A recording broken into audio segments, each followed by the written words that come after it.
تعالي اقولك ازاي تفتحي جسمك كله من اوله لاخره في اسبوع واحد بس. اسبوع ده بالكتير قوي، يعني في ناس ممكن الموضوع يجيب معاها نتيجة في 3 او 4 ايام. مش هنستعمل حاجات كتير، ده بالعكس هي حاجة واحدة بس. عايزاكي في الاسبوع ده كل يوم تاخدي شاور بمية سخنة، اسخن حاجة جلدك يقدر يستحملها، مثلا درجة حرارة 43 45. وفي كل مرة وانتي بتستحمي تستحمي بصابون الدوف، اللي هي الصابونات الجديدة، اللي بتبقى بالرمان او اللي بالعنب. اول ما تطلعي من الشاور اوعي ترطبي نهائي. اوعدك ان بعد اسبوع واحد بس جلدك كله هيبقى ابيض، كله هيبقى على جلدك طبقة بيضة عبارة عن جير مجيرة. انا عارفة ان انتي على طول بتسمعي عن القشف بس عمرك ما شفتيه. انتي هتشوفيه بقى، حاجة مجيرة وملمسها رخم. كل ما الجو يبرد هتحسي ان انت عايزة تهرشي كل شوية، فاهمة؟ انا عايزاكي تهرشي، هتلاقي كمية قشر طلع في وشك هيعملك شبورة كده. برافو عليكي، انت خليتي جلدك هيدعي عليكي طول الوقت. بجد نفسي اجيب البنت اللي بتقولي انا بستعمل صابون الدوف كل يوم، بعمل بيها دبل كلينزنج لجسمي. جيبي لي حسنه واحده بس صابون الدوف بتعملها بتنضف. ماشي بتنضف، بس كل صابون بينضف، اي حاجه ممكن تنضف عادي. بترطب الجلد؟ لا. مكتوب عليها ان هي ربع كريم ترطيب بس ما بترطبش ولا حاجه، بالعكس دي بتنشف. بتعالج جلد الوزه؟ لا طبعا. ما بتعالجش اي نوع من انواع الحبوب، لا حبوب بكتيريه ولا فطريه. سمعتك وانتي بتقولي ان ريحتها حلوه، انا كمان بحب ريحتها جدا، بس ما بتطلعش معايا من الحمام، يعني انا بطلع من الحمام من غير ريحه. طب بتستعمليها ازاي عشان تلاقي منها نتيجه كويسه؟ ايه؟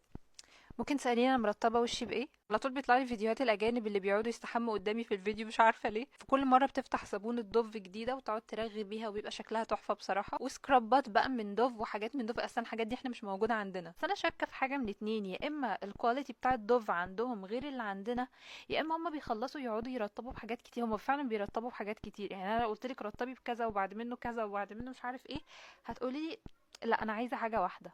فاهمة؟ سألتيني انا مرتبة بايه؟ لو انتي بتستعمليها خليكي صادقة مع نفسك وقوليلي بتستفادي منها في ايه وانا هصدقك. نسيت اسألك عاملة ايه، اخبارك ايه، كلميني. طب انا الحباية اللي في نص دماغي دي في الفيديوز اللي فاتت كانت كبيرة، خدتي بالك ان هي صغرت؟ ده انتي مركزة معايا بقى. سألتيني انا مرتبة وشي بايه؟ على فكرة حاجة انت اللي قلتلي عليها، برافو عليكي. خلي بالك على نفسك وما تستحميش بصابون. انت عارفة ان انت لو استحميتي بمية بس وبعد كده رطبتي ارحم واوفر.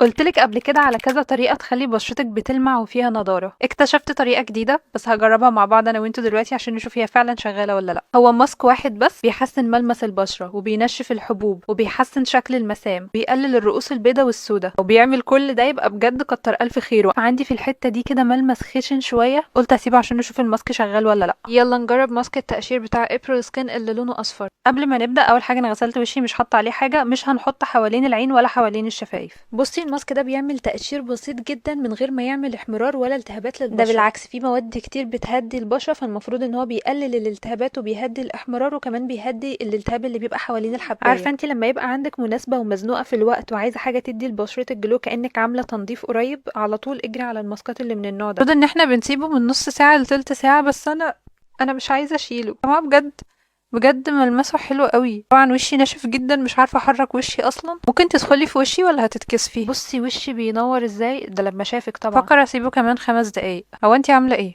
وحشتيني، احكيلي كده، فينك بقالك فتره.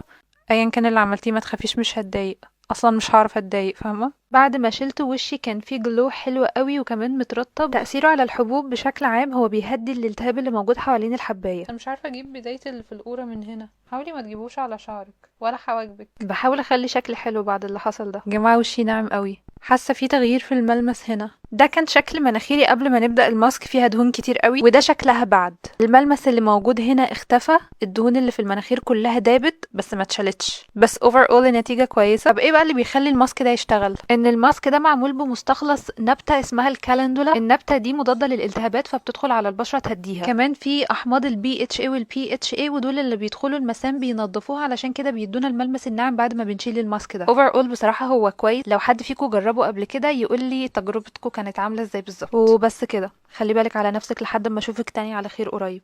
باي باي.